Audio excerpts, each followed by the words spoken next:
Welcome back to The Breakdown with me, NLW. It's a daily podcast on macro, Bitcoin, and the big picture power shifts remaking our world. What's going on, guys? It is Friday, April 12th, and today I am doing the Friday 5 with Scott Melker.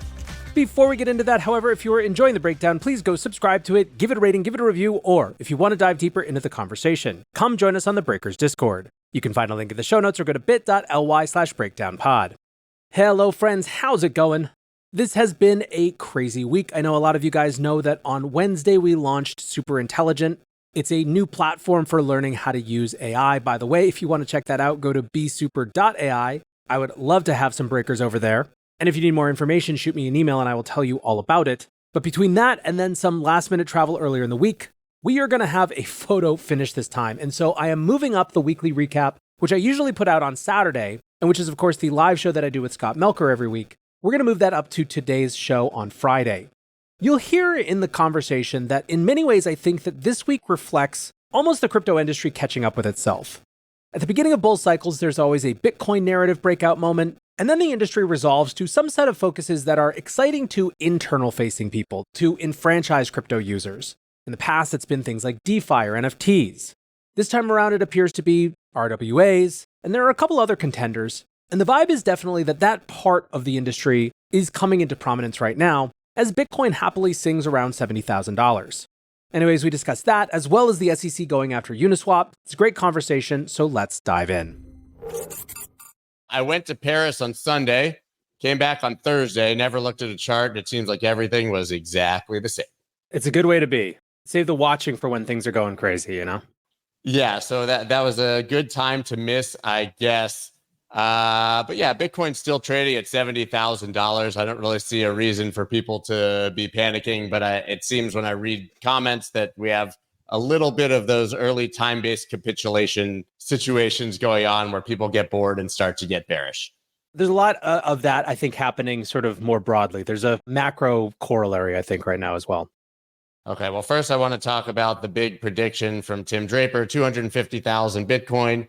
Tim Draper says having Bitcoin ETFs will drive demand. I actually hosted the main stage because I hate myself. It was 12 hours of standing in a back room and coming out for 5 seconds at a time.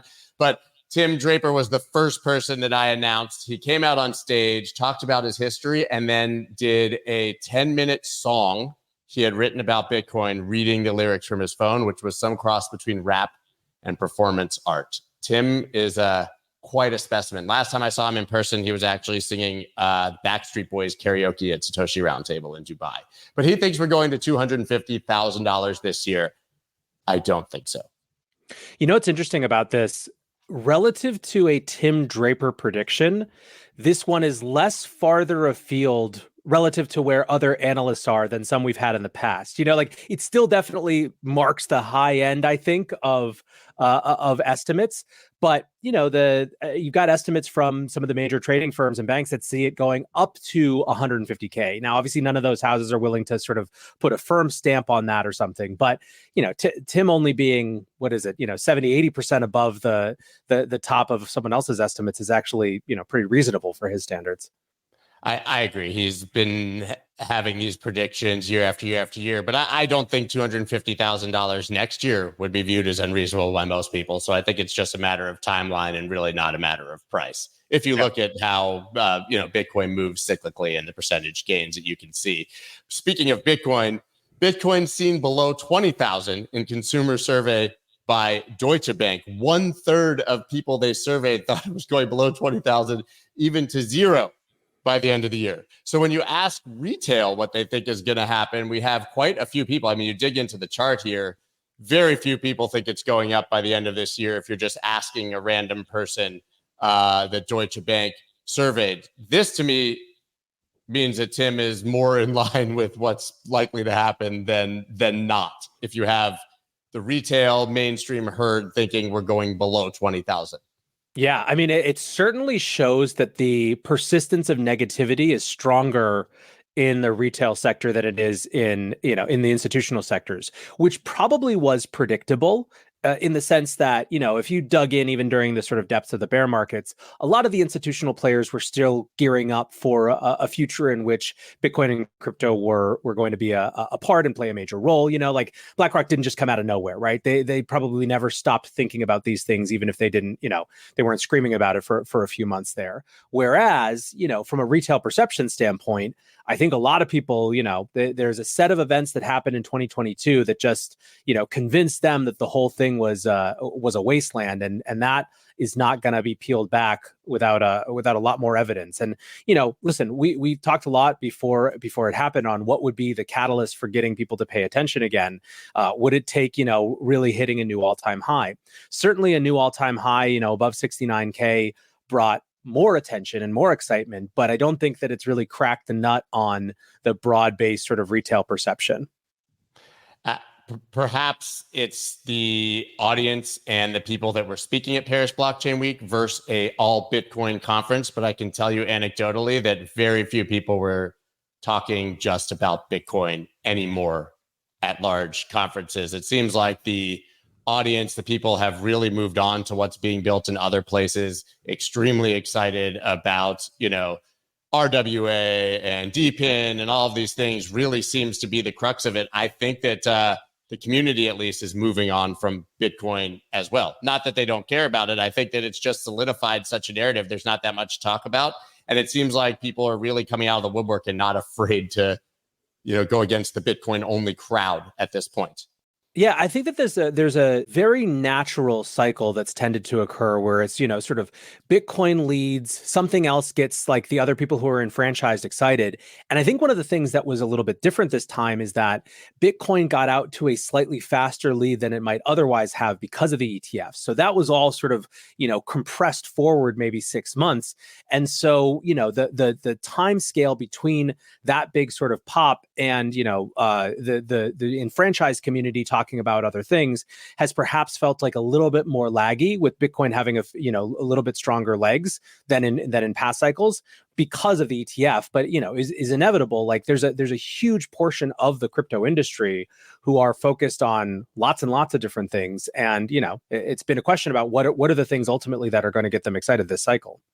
Yeah, in every cycle, the past narratives advance further as well and become more real. And I think we're definitely seeing that from what I saw on the ground there. Tim Draper obviously pointed as the halving is one of the major catalysts here. Bitcoin miners power up rigs to record levels ahead of halving, mining difficulty at record levels. It seems they're trying to squeeze a little bit more juice out of this before the halving hits, which, by the way, guys, in true Bitcoin fashion, is on 420 probably in 8 days from now. This is happening.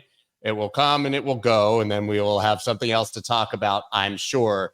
But a lot of miners, I think, are sweating majorly right now and probably selling quite a bit of Bitcoin to get liquid ahead of this adjustment. Yeah, it's the mining situation is interesting this time. Miners have had to historically be extremely defensive heading into the halving, and it seemed like that was going to be the situation this time, right? There were a number of miners who had to have Bitcoin above 50,000 to be sort of profitable. For example, I think the lowest cost miners were more like 35, 40, or in that range. Because we're so far above that, I think that it's created a situation where, it's not that miners aren't being defensive. They are still thinking about that, but they're also going on offense a little bit and trying to sort of like get out ahead, because there's sort of less of a concern around whether they can run profitably and more concern around just competition and the incredible amount of hash rate going towards the network right now. Yeah, and from what I've heard, we're going to see a real differentiation between the have and have nots, even among the biggest miners, that some are going to be extremely well positioned and some really are going to feel the heat if we see any sort of drawdown in price, which we do tend to see. I have a theory where some of those stronger miners may actually sell some Bitcoin, keep price depressed a bit, and take the competition out. But I guess we'll see what happens there. But we've had mining experts on who have said there are some who are profitable down to 25,000, and some who will need it to be trading at 80 or 90 by the summer really to survive. So I guess we'll see. Hello, Breakers. Today's episode is sponsored by Ledger. As another cycle ramps up, it's another chance to think about your Bitcoin custody best practices, and of course, to help all the new folks do the same. Ledger is the global platform for securing Bitcoin and other crypto. Ledger combines both hardware wallets and the Ledger Live app to offer the best way to buy, sell, swap, and stake without sacrificing on security or self-custody. Ledger features cutting-edge technology in the form of a certified secure chip and a proprietary operating system, but also brings ease of use. This makes Ledger a safe and secure way to manage your digital assets without all the stress. Check out the link to the Bitcoin Ledger Nano in the show notes. 5% of all sales of the Bitcoin Ledger Nano go to support Bitcoin development. Thanks once again to Ledger for supporting The Breakdown.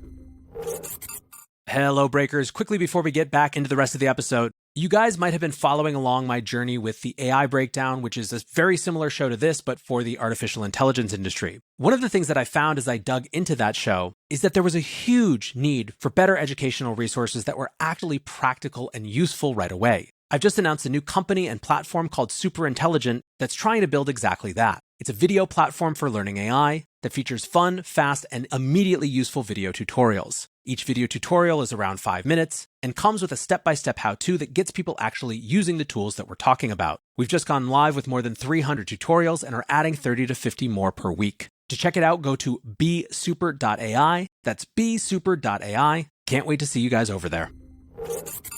The biggest, I think, story of this week is the next one. DeFi exchange creator Uniswap Labs says SEC sent it lawsuit warning ye old Wells notice heading back to people in the crypto industry. Of course, Hayden Adams from Uniswap wrote a very long post that got incredible engagement because he said, "I'm not surprised, just annoyed, disappointed, ready to fight." I think what's interesting here is that knowing the regulatory environment, Uniswap decided to stay based in New York, of all places, the most aggressive state in one of the most aggressive countries for regulation, obviously believing that what they were doing was regulatory compliant and no threat.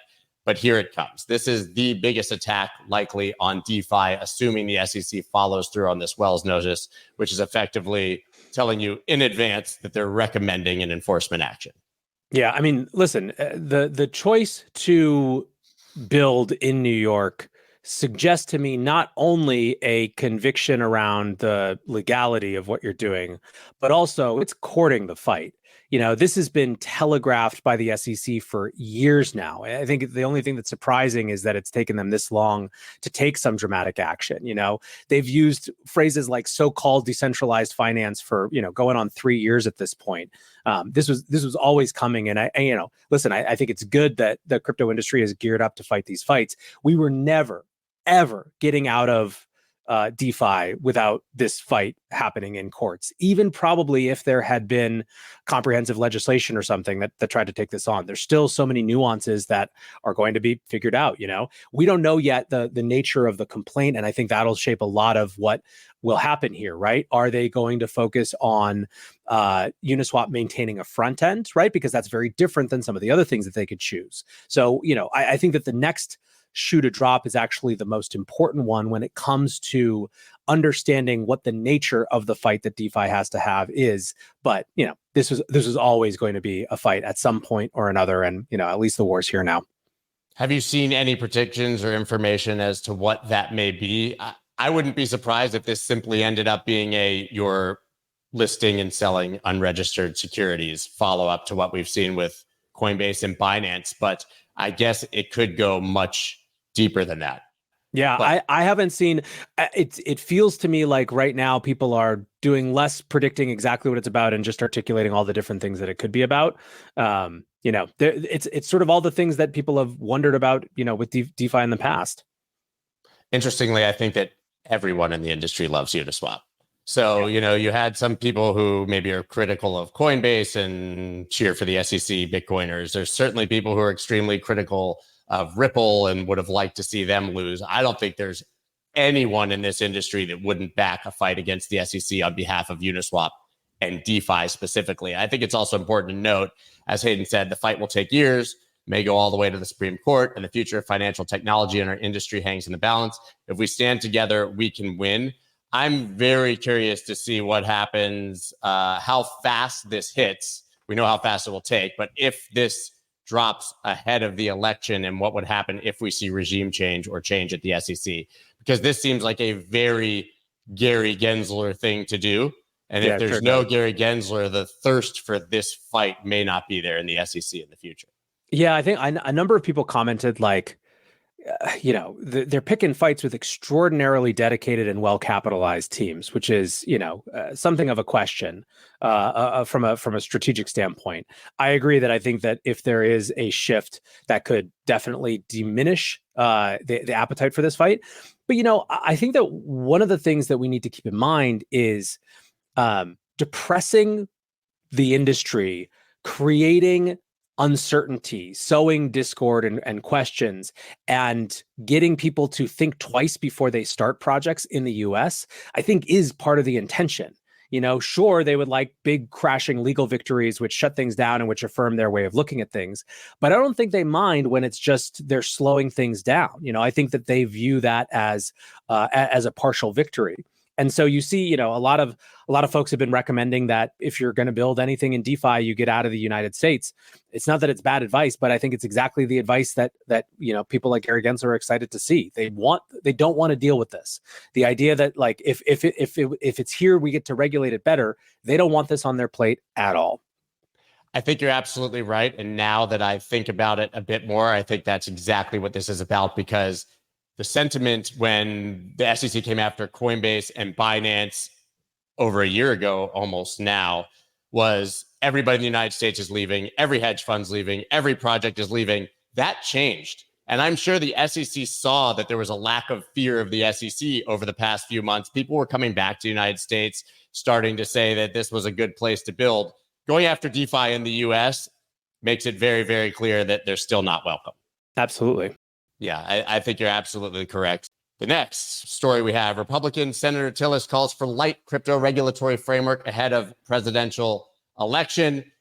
This is really a story of two parties or two perceptions of how to approach. We still obviously don't have regulatory clarity. We don't have laws on the books, but the Republicans clearly are starting to say we need a regulatory framework, but it needs to make sense and keep the industry on shore. Then you have, obviously, as you scroll down, a whole lot of comments by Elizabeth Warren saying the opposite. So it's kind of jawboning, and I think we're back to the same old fight. But this did bring Elizabeth back out of the woodwork. Name your bad guy in crypto is the way they can move money around, she said here. And I don't think we're getting anything clear before this election, but I think it does telegraph what we might see after the election. Yeah, she's trying out some new FUD this time around with the idea of Iran making money from hosting validator nodes. That was her big addition. I think you're right. I mean, listen, there are two very different conceptions of this. Unfortunately, they are increasingly catalyzed around party lines, not exclusively still. Bitcoin and crypto have, managed to maintain some amount of bipartisanship, which is impressive relative to the U.S. political system. But unfortunately, by and large, that's not the case. And, it seems increasingly unlikely that we're even going to get over the line with stablecoin legislation before the elections, which is it's such an obvious area. I mean, for months now, all that's been in the way, it seems, is the question of states versus federal when it comes to, who has ultimate authority over stablecoin regulation. And there are, I think, fairly obvious compromises to be had there that many parties on each side have talked about, and they're still not doing it, which says to me that this is, largely caught up in a political game. And the Elizabeth Warrens of the world have decided that it's a winning political issue for them, and maybe they're right. But it's a political battle now. So it's kind of, I think that reflects why perhaps we paid attention less to this hearing than basically any other hearing we've had. I think that this one barely registered a notice from most people in the crypto industry, because it's just the same old at this point.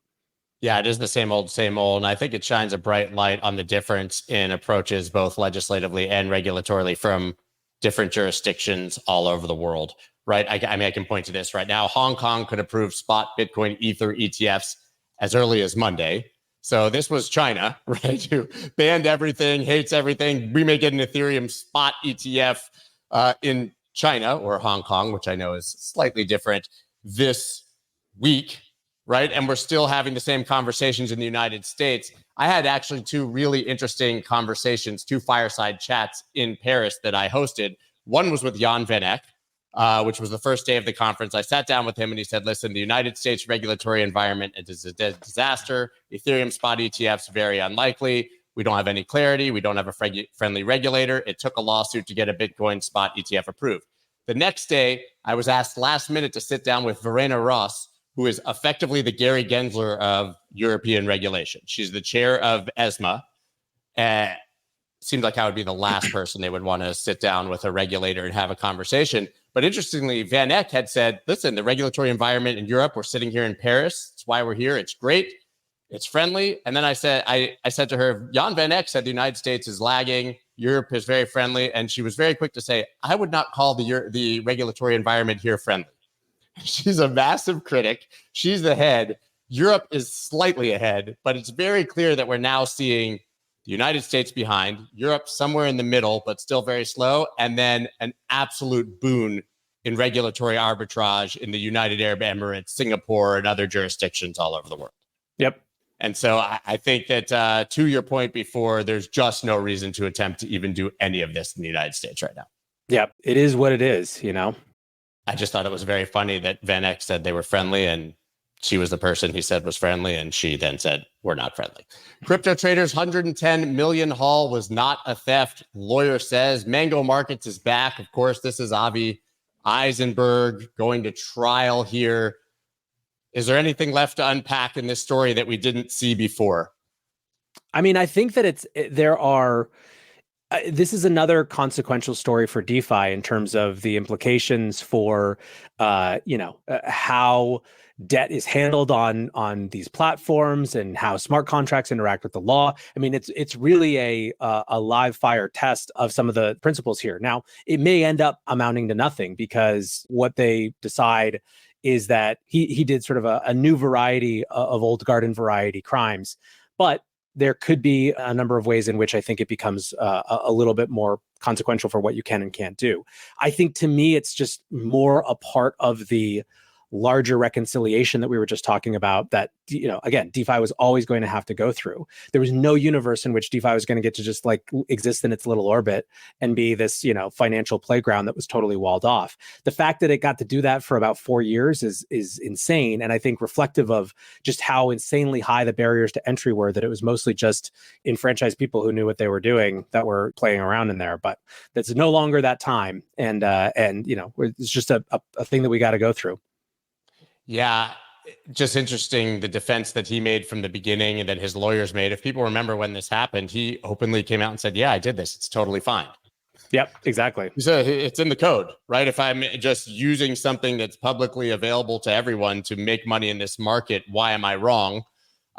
Feels like he's going to be the Ross Ulbricht or the Charlie Shrem of this cycle who takes the first major shot probably on behalf of DeFi. Yeah. It's going to be interesting. I have no sense right now, based on what's transpired so far, how to think about what's likely to come. But I don't think this case will last too long. So I'm sure by next week we'll have even more to talk about. Yeah, I think so. And the final story that we have here, totally over my head, Monad Labs raises $225 million in funding round led by Paradigm. Layer 1 blockchain developer Monad Labs finalized a $225 deal. Coinbase Ventures, Electric Capital, Green Oaks also participated in the round, among others. I think this is getting a lot of news because A, it's a huge number, right? The $225 million. And because this is yet another Layer 1 EVM compatible, kind of just sounds like Optus and Optimism and Arbitrum and all of these. Is there any nuance here? Do we need another Layer 1 chain, and why is there so much money behind this one specifically? Well, I think that there is a technical approach difference, right? So if you look at past Layer 1s, the way that they advertise themselves tends to be mostly just focused on, whatever, like the superlatives, like faster, better, cheaper, but there's not necessarily like some massive sort of shift in how they approach things. I think Monad is taking a different approach to parallelization that is exciting to some of these investors. But let's hold aside that, because that's not the interesting part of the story to me. The interesting part of the story to me is that historically speaking, there's always some new layer one that gets people excited in cycles.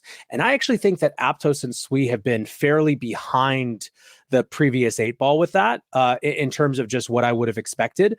The reason that there will always be a new layer one is, one, uncynically, you could say it's because, there's always new technology advances. The more cynical version is that layer ones are an absolute boondoggle for venture capitalists, and they're always going to be able to make money from them. So there's always an incentive to bet on some new layer one, even if you're heavily invested in the old layer ones too.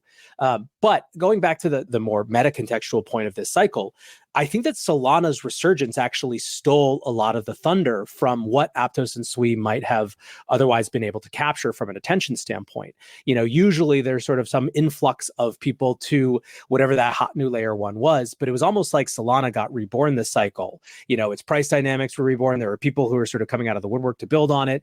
And so it's been a little bit more, fragmented and dissipated. The monad energy that I've seen over the last week looks to me more like the type of layer one excitement we got last cycle when, for example, Solana was first launched, where there's a huge number of different venture firms all piling in, all talking about the same thing, all saying, hey, look at how good their go-to-market strategy is.